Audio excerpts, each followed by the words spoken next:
I'm very big on justice, you see. And what I mean by justice is if you do something wrong, if you commit a criminal act, particularly where one is aimed at another person or individual and causes them extreme distress and harm, you should have the book thrown at you accordingly. But these days we're seeing, aren't we, more and more and more with crimes, they're getting let off, or the sentences are unduly lenient and they have to keep getting sent back. Now, one of the things that we see time and time again with regard to lenient sentences, in my view, is animal cruelty. And this story is disgusting, despicable, and I can't believe that the individuals concerned have got the time that they've got. In my view, it should be a lot more.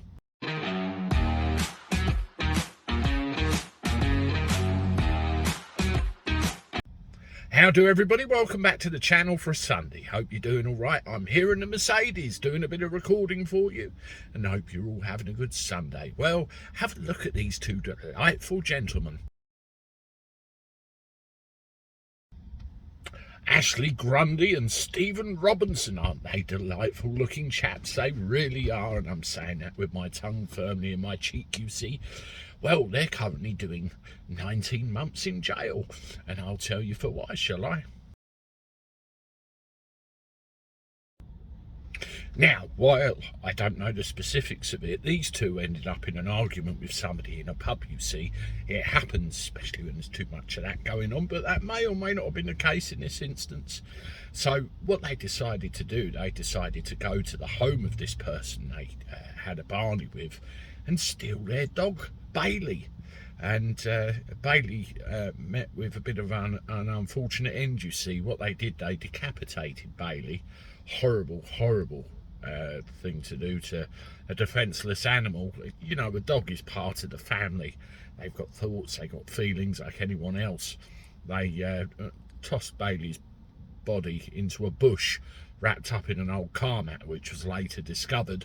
And then the person they had the row with, they hung Bailey's decapitated head on the door of their mother, the person who'd had the row with mother, as a form of revenge and intimidation, you know, trying to scare them, trying to make them feel like they were victims, trying to make them feel like they were in a bit of bother by this thing, this poor defenceless dog's head on the door.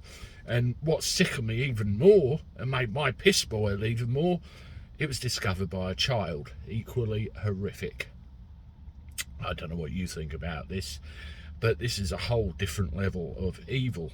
And in my view, if you can do this to a defenceless animal, you can do this to a human being. They've been sent down for 19 months. I don't think that's enough. You've committed murder. It may not be a human, but it's an animal. And if you can do this to an animal, you're probably capable of doing the same to a human as well. I think you need taking off the streets.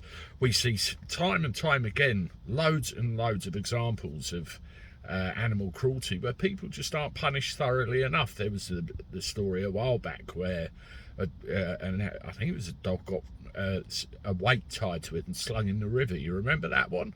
But that person didn't get punished fully either. It sends the wrong message, and they're just complete and utter scum. I don't know what's the matter with our system today, but you know, it's not only the animal, it's the fear instilled in the family. The poor child must be horrified and traumatized, and these two pigs get sent down for 19 months. And you know as well as I do, they won't serve 19 months, they'll be out in a lot less. Let me know what you think of this in the comments below, but I'm sick to my stomach. It's awful. Toodaloo.